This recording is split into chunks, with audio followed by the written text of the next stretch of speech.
Salut à toutes et à tous, c'est le Mediavore, j'espère que vous allez bien, moi ça va super, on se retrouve aujourd'hui pour une nouvelle critique de film et on va parler aujourd'hui de Hellboy, le nouveau film de Neil Marshall, le réalisateur de The Descent. Donc quand j'ai vu qu'il faisait Hellboy, j'ai eu un petit peu peur, mais bon, je vous rassure, le film n'est pas aussi nul que ça, on en parle tout de suite après le jingle, c'est parti, go.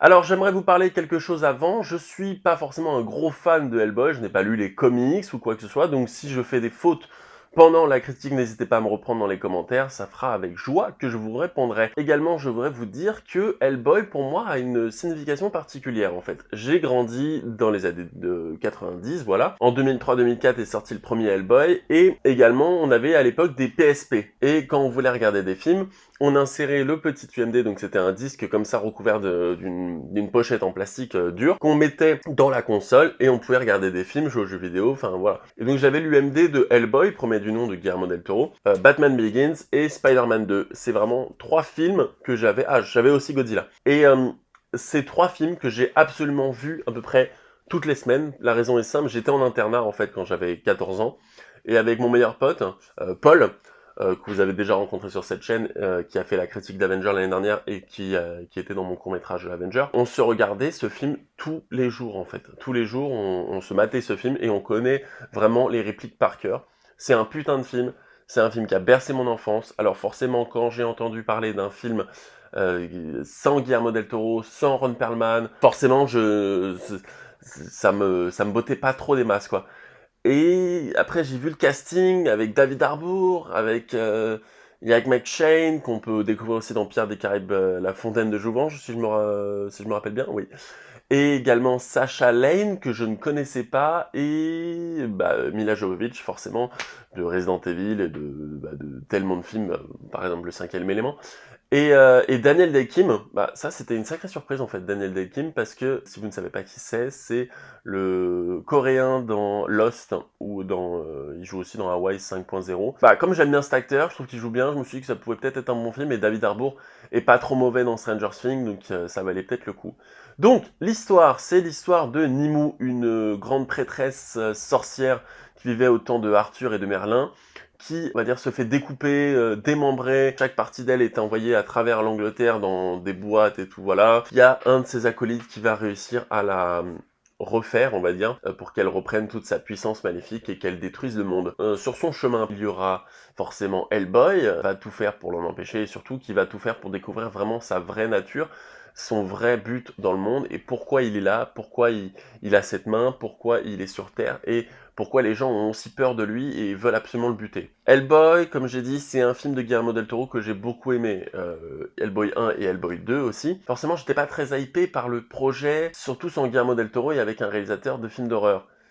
Et en fait, après les 15-20 premières minutes où je me suis demandé vraiment ce que je foutais là parce que c'était vraiment pas ouf, je suis pas rentré dedans pendant les 20 premières minutes, je me suis vraiment fait chier. Je trouvais que c'était très mal fait. J'ai pas été convaincu au début par la performance de David Harbour en tant qu'Hellboy.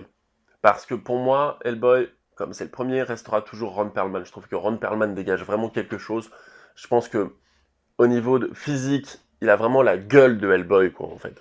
David Harbour est vraiment pas mal aussi en Hellboy, attention.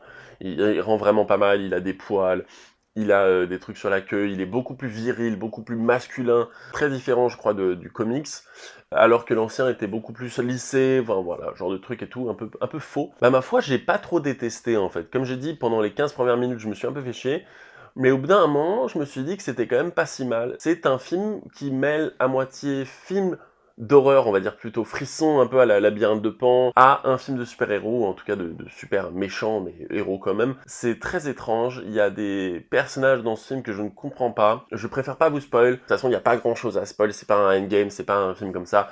Maintenant, ça reste un bon Hellboy, c'est une bonne adaptation, c'est quelque chose de différent, c'est quelque chose qu'on n'a pas vu avant par rapport au Hellboy 1 et Hellboy 2 de Guillermo del Toro. C'est un Hellboy un peu plus énervé, un peu plus viril, un peu plus en conflit avec son père, et disons qu'il n'aime pas cette histoire d'amour entre lui et Liz. Là, c'est Alice, jouée donc par Sacha Lane, qui donc a des pouvoirs de médium et qui peut faire à peu près tout.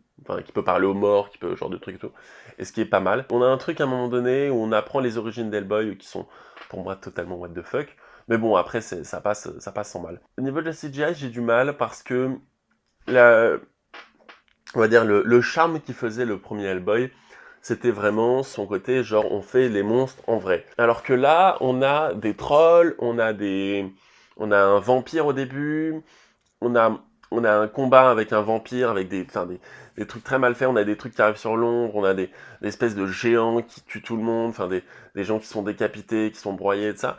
Et par moments, c'est un peu mal fait, c'est un peu dommage parce que c'est très lissé. En même temps, le film a eu un petit budget, 50 millions de dollars, attention, c'est pas un petit budget non plus. En France, ça serait énorme, ça serait le plus gros film de tous les temps. Là, c'est un film américain, quand tu dis qu'à côté, il y a des films comme Avengers, ou des films comme Avatar, où ça coûte 500 millions, forcément, bah, 50 millions de dollars, bah, c'est rien. Donc la CGI, pas ouf. Maintenant, il y a vraiment des monstres qui font vraiment flipper, en fait, comme par exemple le monstre Baba Yaga, qui est un monstre avec une tête à moitié déformée, avec il a des tentacules, et enfin c'est une fille, un mec, on sait pas trop. Il se passe un truc un peu étrange avec Hellboy à un moment donné, c'est très malsain, très flippant, c'est très labyrinthe de Pan, et je sens qu'il y a vraiment des inspirations labyrinthe de Pan de la part de Neil Marshall sur Guillermo del Toro. Et ça m'a vraiment intéressé parce que ce personnage de Baba Yaga, il se déplace d'une façon assez anormale, il a des pattes comme ça, il se déplace comme ça, il tourne comme ça, ce qui est assez flippant parce qu'on ne sait pas vraiment où est son centre de gravité. Et ça, j'ai vraiment kiffé.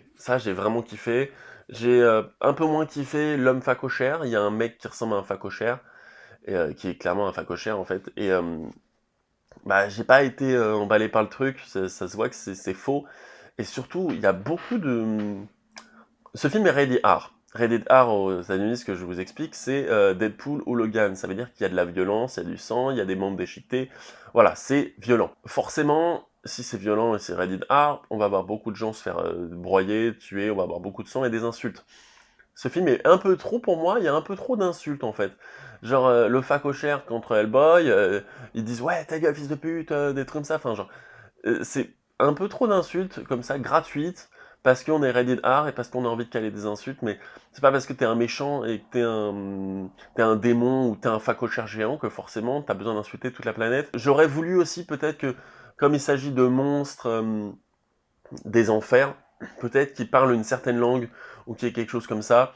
Là, ils parlent tous anglais, donc forcément, bah, c'est un peu con. Le personnage de Mila Jovovich est pas mal. Son pouvoir, à un moment donné, elle fait un pouvoir qui est dans l'ombre, où elle tue des gens, et il est vraiment stylé, franchement. Là, le rôle qui m'intéresse le plus, et la façon dont il a été abordé, c'est le rôle de Sacha Lane, donc de Alice. Elle permet de parler aux morts, en fait. Elle entend les morts, et elle est médium, c'est-à-dire qu'elle voit un peu dans l'avenir, et surtout, elle peut parler aux morts et elle peut discuter avec eux, et surtout les morts peuvent prendre possession de son corps, mais pas d'une façon comme on connaît dans les films où les morts prennent possession du corps et hop, voilà, comme ça. Là, c'est vraiment genre, elle tire dans la langue, ça fait un espèce de truc très dégueulasse et très graphique en même temps, avec la personne qui sort de sa bouche et tout, enfin c'est très beau, très dégueulasse en même temps, et ça vaut vraiment le coup. Voilà, c'est tout ce que je peux dire sans spoil. Hellboy, donc, premier du nom était pas mal, Hellboy, deuxième du nom, de Guillermo del Toro était pas mal. Ce Hellboy de Neil Marshall est pas mal non plus, j'arrive même pas à retenir son nom, c'est ouf. Il est pas mal non plus, c'est pas le film de l'année, c'est pas le Hellboy, comme j'ai dit, de tous les temps. J'ai une préférence évidemment pour le premier Hellboy parce qu'il y avait Cronen, parce qu'il y avait Isaac, il y avait le professeur Broom, il y avait ce côté plus, on va dire, CIA, film d'espionnage, ce genre de truc, plus, un peu plus mystique, un peu plus fou, et un peu moins bourrin qu'il y a dans ce film, avec des moments où il y a du rock à balles, des trucs comme ça. Je suis pas un gros fan. Je suis pas un gros fan, maintenant ça reste un film appréciable, ça reste un film que je vous encourage quand même à aller voir, c'est un film différent des autres Hellboy, donc forcément faites-vous votre avis. N'hésitez pas à partager cette vidéo, n'hésitez pas à liker cette vidéo, moi je vous retrouve dans une prochaine vidéo, c'était une vidéo un petit peu courte comme ça, je vous retrouve pour Détective Pikachu dans quelques jours, c'était une Mediabor, ciao.